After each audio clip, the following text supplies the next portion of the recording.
আমার নাম রূপা রায়। আমি তেলিয়ামোড়া ডিএস মোটরের একজন কাস্টমার কেয়ার এক্সিকিউটিভ হিসেবে আমি কাজ করছি।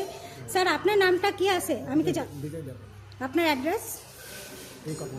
এখন বর্তমানে আপনি হিরোর কোন সাইকেলটা চালাইতেছেন? Hero Splendor plus. কোন জায়গা থেকে কিনছেন? কতদিন হয়েছে? 2 বছর কাজ হয়েছে। আজকে কোন জায়গাতে আইছেন? ওই সার্ভিসিং সেন্টারে। কিসের লেগে আইছিলেন? ওই সার্ভিসিং করে আসছে। আচ্ছা, তো যখন আজকে আপনার মোটরসাইকেলটা নিয়ে আমাদের এখানে আইছিলেন, ওই সময় গিয়ে আপনার সাইকেলের সামনে টেকনিশিয়ান সুপারভাইজার গিয়ে আপনারা ওয়েলকাম করছেনি? যে কাজটার জন্য আইছিলেন সেই কাজটা কমপ্লিট হয়েছেনি? যত টাকা জানাইছে কাজ করতে গেলে লাগবো, এত টাকার মধ্যে হয়েছেনি? দিছে। বিলের কপি পাইছেন নি? সময়ের মধ্যে কাজটা হয়েছেনি? আমাদের এখানে আইসেন পরে একটা খাওয়ার একটা কুপন দিছিল, পাইছেন নি?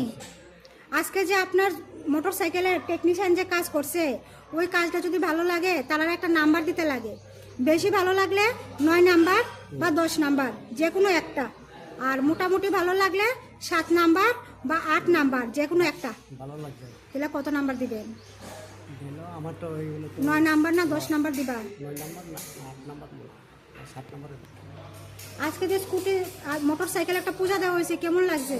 ভালো লাগছে। যদি ভালো লাগে তো বন্ধু বান্ধব বা আত্মীয় স্বজনের কাছে জানাবেনি আমাদের ডিএস মোটর থেকে নতুন সাইকেল কেনার লেগা। কমন না। আজকের কাজটা যদি ভালো লাগে আবার একটা নাম্বার দিতে লাগে, আবারও 9 নাম্বার বা 10 নাম্বার। মোটামুটি ভালো লাগলে 7 নাম্বার বা 8 নাম্বার। আর কোনো কমপ্লেন থাকলে জানাতে পারেন। কত নাম্বার দিবেন আজকে? 10 নাম্বার দেব। অসংখ্য ধন্যবাদ স্যার, আপনার এই মূল্যবান সময়টুকু দেওয়ার জন্য, ফিডব্যাকটা দেওয়ার জন্য। আপনার যাত্রা শুভ হোক স্যার।